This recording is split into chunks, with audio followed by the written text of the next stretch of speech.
Tim Direktorat Tindak Pidana Ekonomi Khusus atau Tipideksus Bareskrim Polri melakukan penyegelan sejumlah aset milik Indra Kesuma alias Indra Kents di Kota Medan guna mendukung proses penyidikan terhadap dugaan kasus investasi bodong di aplikasi trading Binomo. Joko Saputra melaporkan untuk Anda. Ya, sementara tidak pernah hubungan sama kita. Nggak pernah. Agaknya bawa mobil juga. Tim Direktorat Tindak Pidana Ekonomi Khusus Tipideksus Bareskrim Polri didampingi oleh Ditkrimsus Polda Sumatera Utara telah menyegel 2 unit rumah milik Indra Kesuma alias Indra Kents pada Rabu 9 Maret 2022 yang sebelumnya ditetapkan sebagai tersangka atas dugaan kasus investasi bodong di aplikasi trading Binomo. 2 unit rumah yang berada di Komplek Cemara Asri, Desa Sampali, Kecamatan Persetujuan, Kabupaten Deli Serdang disegel oleh petugas dengan menempelkan spanduk yang bertuliskan terkait pelarangan pemindah alian ke pihak lain karena masih dalam pengawasan Mabes Polri. Tim Mabes Polri yang juga mendapat pendampingan dari Kepala Lingkungan setempat pertama kali melakukan penyegelan di kediaman rumah orang tua Indra Kents yang berada di Jalan Blueberry yang masih dalam kawasan Komplek Cemara Asri. Selanjutnya petugas langsung bergerak ke Jalan Seroja yang berada di Komplek Cemara Asri. Di sanalah petugas kembali menyegel rumah megah berwarna putih yang ditaksir senilai 30 miliar. Saat dimintai keterangan terkait jumlah aset milik Indra Kents yang disegel di Kota Medan, petugas di Tipideksus Mabes Polri enggan menjelaskan lebih dalam. Rumah yang disegel Pak di Cemara Asri ini Pak, ada Pak, berapa aset Indra Pak yang disegel hari ini Pak? Di Medan aja Pak. Di Medan ada berapa? Berapa orang Pak? Masih nyari kita masih nyari Pak. Ada berapa kira-kira Pak? Belum tahu ya. Belum tahu. Saat ini ada berapa Pak yang udah disegel Pak? Belum ada. Sementara Kepala Lingkungan Komplek Cemara Asri M. Akil kepada wartawan membenarkan aktivitas Bareskrim di wilayahnya. Dari giat tersebut hanya 2 unit rumah di kawasan Komplek Cemara Asri yang dilakukan penyegelan. Daerah sini Pak, yang tahu tadi kan ada diri dua. Tadi kan Pak di situ. Pak jalan apa dari Pak? Ini Roja. Yang Roja. Akhirnya Pak. Ya. Sementara keterangan dari tetangga Indra Kents yang enggan disebutkan namanya mengaku bahwa tersangka Indra Kents memang dikenal menjaga jarak dengan para tetangga. Aku nggak tahu soal dia sebenarnya tidak pernah hubungan sama kita. Nggak pernah. Agaknya bawa mobil juga berapa lama lagi? Terus udah setahun lebih lah. Ngobrolnya sampai pagi nggak pernah. Nggak sering, cuman kemarin geber-geber. Sementara Kabid Humas Polda Sumatera Utara Kombes Pol Hari Wahyudi mengungkapkan pihaknya terus melakukan pendampingan tim Mabes Polri untuk menyita sejumlah aset milik tersangka Ika. Kami dari Bareskrim Mabes Polri sudah berkoordinasi dengan Ditreskrimsus Polda Sumatera Utara untuk menindaklanjuti koordinasi selanjutnya dengan Pengadilan Negeri Medan terkait dengan rencana penindakan terhadap perkara yang sedang ditangani oleh Bareskrim dengan tersangka Ika. Terkait dengan lama waktu tentu penyidik yang bisa mempertimbangkan ya sesuai dengan tingkat kepentingan daripada penyidikan itu sendiri. Sementara itu, Kasubdit 2 di Tipideksus Bareskrim Polri, Kombes Pol Chandra Sukma Kumara mengatakan, tim penyidik Bareskrim Polri sudah berada di Kota Medan untuk menyita sejumlah aset rumah milik Indra Kents. Selain rumah mewah, dikabarkan juga petugas telah menyita mobil Ferrari milik Indra Kents yang turut disita di Kota Medan. Dari Medan, Joko Saputra RRI melaporkan. Daripada penyidikan itu sendiri. Dalam kunjungan kerjanya ke Kalimantan Barat, Menteri Pariwisata dan Ekonomi Kreatif Sandiaga Salahuddin Uno mengungkapkan mangrove saat ini menjadi fokus utama dalam pengembangan ekonomi baru, tidak terkecuali di Kalimantan Barat. Oleh karena itu, Kemenparekraf akan membantu secara penuh melalui lintas kementerian. Laporan disampaikan Syahrul Sani. Fokus dari Pak Gubernur terhadap mangrove yang menurut saya bagian daripada ekonomi baru yang harus kita susun. Menteri Pariwisata dan Ekonomi Kreatif Kemenparekraf RI Sandiaga Salahuddin Uno mengatakan dirinya sepakat dengan pernyataan Gubernur Kalimantan Barat Sukarnoji bahwa banyak destinasi wisata yang ada di Kalimantan Barat memerlukan pengembangan yang komprehensif sebagai upaya mewujudkan ekonomi baru. Salah satunya adalah wisata alam mangrove. Hal itu ditegaskan Menteri usai menjadi pembicara fokus group discussion FGD Bangkit Bersama dalam pengembangan pariwisata di Kalimantan Barat. Apalagi dikatakan Menteri saat ini mangrove menjadi isu sentral yang dibahas pada konferensi tingkat tinggi KTT pada G20, di mana di dalamnya membahas mengenai perubahan iklim hingga keberlangsungan lingkungan. Menurut Sandiaga Uno, Pemkot Kalbar sudah tepat memilih mangrove menjadi daya tarik wisata dan Polda pun akan berupaya penuh membantu pengembangannya melalui kerjasama lintas kementerian. Karena mangrove mangrove ini sekarang menjadi isu yang sangat utama, terutama G20 yang mengangkat isu keberlanjutan lingkungan, climate change, dan Pak Gubernur sudah tepat memilih mangrove sebagai daya tarik wisata. Dan kami akan all out membantu lintas kementerian dengan KLHK dengan Kominfo untuk mengumpulkan data-data sehingga wisata berbasis mangrove ini bisa kita kembangkan. Ini adalah bagian dari ekonomi baru.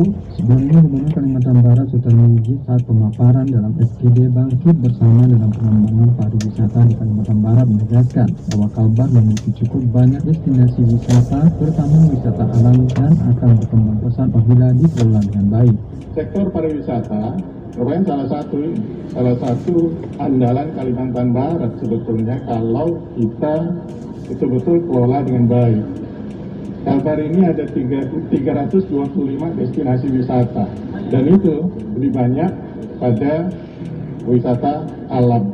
Mangrove di Kalbar ini mungkin kalau saya boleh klaim terluas di Indonesia ada di Kalbar. Selain berharap adanya pengembangan wisata mangrove, lanjut Sutarmiji, pihaknya pun berharap wisata Temajo dapat dikembangkan dan mendapat respon positif dari industri pariwisata dan ekonomi kreatif. Apalagi Temajo memiliki potensi yang luar biasa dengan keindahan alamnya. Jika dilihat dari potensinya sebelum pandemi COVID-19, kawasan wisata Temajo bisa mendatangkan 3.000-an orang dari Malaysia setiap minggunya. Rusani melaporkan.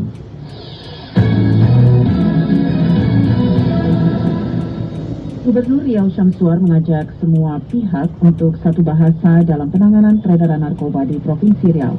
Teni Asri melaporkan. Kalau ini tidak ada satu bahasa sama-sama, ini merupakan musuh kita bersama ya. Provinsi Riau sekarang ini menjadi tempat peredaran dan transit barang haram narkoba yang berasal dari negara tetangga Malaysia. Gubernur Riau Syamsuar merasa malu karena Riau menjadi daerah peredaran serta transit narkoba dan dalam waktu 2 bulan terakhir sudah ratusan kilogram narkoba yang diamankan pihak kepolisian. Menurut Gubernur, untuk menangani peredaran narkoba di Riau, maka semua pihak harus bersatu dan satu bahasa agar penanganan dapat lebih maksimal. Gubernur mengatakan jika sudah ada satu bahasa dalam penanganan narkoba, maka peredaran barang haram tersebut dapat diberantas. Nah, saya malu juga kita nih, lihat Riau ini tempat peredaran narkoba yang sangat dahsyat ya, terutama Pulau Begalis itu. Jadi makanya kalau ini tidak ada satu bahasa sama-sama, ini merupakan musuh kita bersama ya, saya juga tidak akan berkurang ya, peredaran narkoba di Riau, walaupun kita tahu ini dari Malaysia gitu. Tapi kalau kita di sini siap untuk menangkal ini, saya rasa juga tidak ada perkembangan. Sementara itu, Wakil Gubernur Lemhanas RI Marsikal Madya TNI Miko Sofyan menuturkan bahwa pihaknya akan ikut membantu pemerintah provinsi dalam mengatasi peredaran narkoba melalui pelatihan-pelatihan yang diberikan. Pesan dari Bapak Gubernur akan kami catat dan mudah-mudahan dalam kegiatan berikutnya kita akan mengadai apa yang disampaikan oleh Bapak Gubernur tadi. Dan memang di bulan April nanti ada satu program kegiatan mana yang akan mengunjungi Provinsi Bapak, dan mungkin itu pun juga akan menjadikan masukan bagi kegiatan tersebut.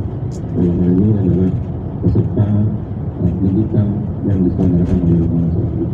Selama tahun 2021, Polda Riau beserta jajaran berhasil mengungkap kasus narkotika sebanyak 1.596 kasus dengan total tersangka 2.338 orang dengan total barang bukti jenis sabu seberat 675.014 kg, pil ekstasi sebanyak 92.695 butir, ganja seberat 33.142 kg, dan pil happy pass sebanyak 20 butir. Teni Astiovani, RRI, Pekanbaru. Pendengar, penumpang transportasi udara dan darat saat ini tidak wajib menunjukkan hasil rapid antigen atau PCR bagi yang sudah vaksin kedua ataupun booster. Berikut laporan Rahma Purwanto. Dengan adanya ketentuan baru ini, kami mengimbau kepada seluruh pengguna jasa bandara untuk tetap bertahan. Penumpang pesawat domestik dengan kondisi kesehatan khusus atau komorbid yang tidak dapat menerima vaksin wajib tes baik antigen maupun swab. Sedangkan penumpang yang sudah vaksin kedua dan booster tidak perlu menunjukkan hasil tes. General Manager PT Angkasa Pura I, Kantor Cabang Bandara Internasional Jenderal Ahmad Yani Semarang, Hardi Arianto mengatakan penumpang komorbid membawa hasil tes antigen dan PCR dalam kurun waktu 3 kali 24 jam. Di samping itu, penumpang yang baru mendapatkan vaksinasi dosis pertama wajib menunjukkan hasil negatif tes PCR yang sampelnya diambil dalam kurun waktu 3 kali 24 jam, sedangkan rapid tes antigen yang sampelnya diambil dalam kurun waktu 1 kali 24 jam sebelum keberangkatan sebagai syarat perjalanan. Di mana dalam ketentuan yang baru ini tidak mewajibkan menunjukkan hasil negatif, hasil tes RT-PCR dan rapid tes antigen bagi pelaku perjalanan dalam negeri yang telah mendapatkan vaksin dosis kedua atau vaksinasi dosis ketiga booster. Hal yang sama juga berlaku pada perjalanan kereta api. Mulai kemarin, pelanggan KA jarak jauh yang telah mendapatkan vaksinasi dosis kedua atau ketiga booster tidak diwajibkan menunjukkan hasil negatif tes PCR atau rapid antigen pada saat proses boarding. Eksekutif Vice Presiden KAI Daob 4 Semarang, Wisnu Pramudio mengungkapkan, validasi data vaksinasi pelanggan KAI telah mengintegrasikan tiketing sistem KAI dengan aplikasi Peduli Lindungi, sehingga data vaksinasi pelanggan dapat langsung diketahui oleh KAI pada saat pemesanan tiket melalui KAI Akses, web KAI, dan pada saat boarding. Ini ada perubahan baru yang mencolok adalah penumpang atau pelanggan yang sudah vaksin full 2 lengkap dan booster itu tidak perlu menunjukkan rapid antigen, tidak perlu. Jadi kemudian kapasitas juga sudah menjadi 100%. Sementara itu, saat ini wilayah KAI Daob 4 Semarang juga masih menyediakan 8 stasiun yang melayani rapid tes antigen seharga Rp35.000 meliputi stasiun Semarang Tawang, Poncol, Tegal, Pekalongan, Pemalang, Waleri, Cepu, dan Lombok.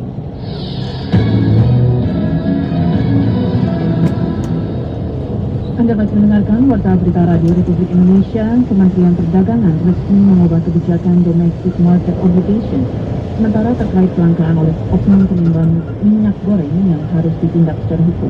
Kami hadirkan selengkapnya dalam laporan khusus Pro 3 RRI bersama Alfred Tutas. Laporan khusus.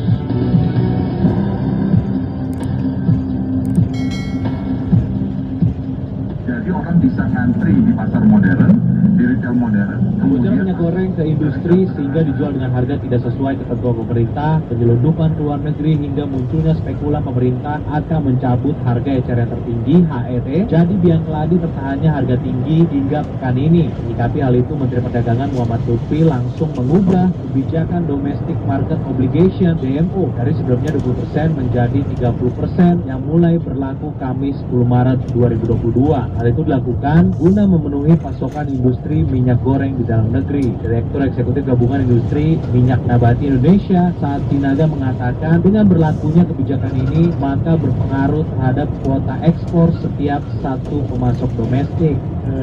DMO dari 20% menjadi 30%. Nah, terus ada yang bertanya kenapa? Kemudian Pak Lutfi menjawab semua industri migas dalam negeri supaya dapat pasokan. Jadi artinya setiap satu pemasok domestik hanya boleh ekspor 3 unit untuk ekspor. Kan tuh, yang tadinya 20% yaitu 1 domestik, 4 ekspor. Sementara itu, Ketua Komisi Pengawas Persaingan Usaha KPPU, Ukay Karyadi, berpandangan akan jauh lebih efektif bila pemerintah meminta produsen meningkatkan kapasitas produksi minyak goreng ketimbang meminta mereka memenuhi kebutuhan operasi pasar pemerintah. Dengan begitu, menurutnya tidak akan mengganggu suplai normal dari produsen ke pasaran. Pemerintah berarti ngambil dari produsen minyak goreng atau dari distributor yang seharusnya dari tersebut kan dijual ke pasar langsung. Nah, ini dikumpulkan dulu oleh pemerintah daerah ya kebanyakan, jual di kantor-kantor Pemda gitu. Harusnya kan itu dijual ke pasar. Kalau mau operasi pasar itu ya harusnya dia punya stok ya. Kita harusnya mencari dulu, ngumpulin dulu ke produsen minyak goreng. Itu kan menjadi ini apa yang harus distribusinya bisa seperti biasanya, karena melalui instansi tertentu gitu, tentunya juga bisa mengganggu gitu. Dalam artian tadi ya pada awal sih boleh-boleh saja seperti itu untuk meyakinkan masyarakat barang ada, tapi kalau terus-terusan begitu nanti produsen minyak goreng malah lebih banyak memenuhi kebutuhan yang diminta instansi pemerintah dibanding yang masuk. Di sisi lain, anggota Komisi 6 DPR RI dari fraksi Partai Gerindra, Andre Rosyade, meminta pemerintah menyetop ekspor minyak goreng termasuk mencabut hak guna usaha dan ekspor pengusaha kelapa sawit bila terbukti tidak mengikuti ketetapan yang telah dikeluarkan pemerintah terkait dengan kebijakan minyak goreng.